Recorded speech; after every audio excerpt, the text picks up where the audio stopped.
Good morning to all. ఆ పరమతండ్రిని యెహోవా మిమ్మల్ని దీవించునుగాక. ఆయన కృపలో ఆయన మిమ్మల్ని భద్రపరచునుగాక. ఆయన యొక్క సన్నిధి తోడుగా ఉండి ఆయన మిమ్మల్ని కాచి కాపాడునుగాక. ప్రియులారా, ఆయన నామములోని ఆశీర్వాదములు, ఆయన నామములోని దీవెనలు మనం పొందుకోవాలి అంటే ఆయన కృప మనకు కావాలి, ఆయన సన్నిధి మనకు కావాలి, ఆయన యొక్క కనుదృష్టి మన మీద ఉండాలి. అప్పుడు ఆయన కాపుదల్లో ఉంటాం. ప్రియులారా, ఈ దినం అనుదిన కృపలో లేఖన భాగము మనం చూసుకుంటుంటే అపోస్తలుడైన పౌలు 2 కొరింథీయులకు రాసిన పత్రిక 12వ అధ్యాయము 9వ వచనంలో నా కృప నీకు చాలును. ఈ మాట, ఈ లేఖనము అందరి హృదయాల్లో లిఖించుకునే ఒక మాట. అవును తండ్రి, ఈ దినంలో నేను ఈ స్థితిలో ఉన్నాను అంటే అది కేవలం నీ కృప ద్వారానే. నాకు ఈ స్థితి కలిగింది అంటే నీ కృప ద్వారానే కలిగింది అయ్యా. ఈ జీవించే భాగ్యము నీ కృప ద్వారానే, ఈ ఆయుష్కాలము నీ కృపనే, ఈ తిండి నీ కృపనే, ఈ బట్ట నీ కృపనే, ఈ ఉద్యోగము లేకుంటే ఈ పని, ఇక సామర్థ్యంలో కలిగింది, పని చేసే సామర్థ్యం కలిగిందంటే నీ కృప ద్వారానే అని మనం ఆయన కృపను గురించి ఆయన కీర్తించాలి, కొనియాడాలి. ఎందుకంటే ఆయన కృపా సమృద్ధి కలిగినవాడు, కృప కలిగినవాడు మన తండ్రి, కృపాసహితుడు అయిన ఆ కృపా కనికరగల సర్వోన్నతుడు మన మీద అనుదినమైన కృపను విస్తరింపజేస్తున్నాడు, అనుదినమైన కృపను మనకు అనుగ్రహిస్తున్నాడు. కాబట్టి మనం ఈ దినంగా సజీవులలో ఉండగలుగుతున్నాం, నడవగలుగుతున్నాం, చూడగలుగుతున్నాం, ఆరోగ్యంగా ఉండగలుగుతున్నాం, పని చేసుకోగలుగుతున్నాం, క్షేమంగా తిరిగి మన గృహాలు చేరుకోగలుగుతున్నాం. ఈ విధంగా కుటుంబ వ్యవస్థను మనం కలిగి ఉన్నాం. ప్రియులారా, అందుకే అపోస్తలుడైన పౌలు అంటాడు, అయ్యా నా యొక్క బలహీనతలలో అయ్యా నీ కృప నన్ను ఆదరిస్తూ వచ్చింది.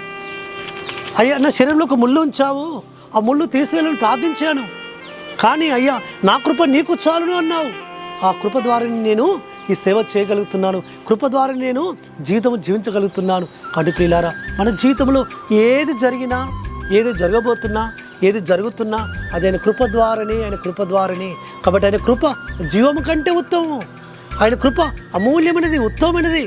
అందుకే ఆయన ఏమంటాడంటే శాశ్వతమైన కృపతో దావీదునకు చూపిన కృప నేను మీకును చూపిదను అంటాడు. దావీదునికి ఎలాంటి కృప ఇచ్చాడు చూడండి. దావీదు తన బ్రతుకు దినములన్నీ, అంతే మాత్రమే కాదు, తన సంతతి నిరంతరము ఇజ్రాయేలుకు ఒక సింహాసనం, ఇజ్రాయేల్ మధ్యలో ఏలే అధికారము దావీదు సంతతికి ఇస్తూ వచ్చాడు పరమ తండ్రి. దావీదు అందుకే అంటూ వచ్చాడు, అయ్యా నా కుటుంబం ఏ పాటిది, నేను ఏ పాటి వాడను, ఇంతగా నన్ను కనికరించావు, ఇంతగా కృప చూపించావు. కాబట్టి అలాంటి దావీదునికి చూపిన శాశ్వతమైన కృప పరమతండ్రి మనకు కూడా చూపిస్తున్నాడు.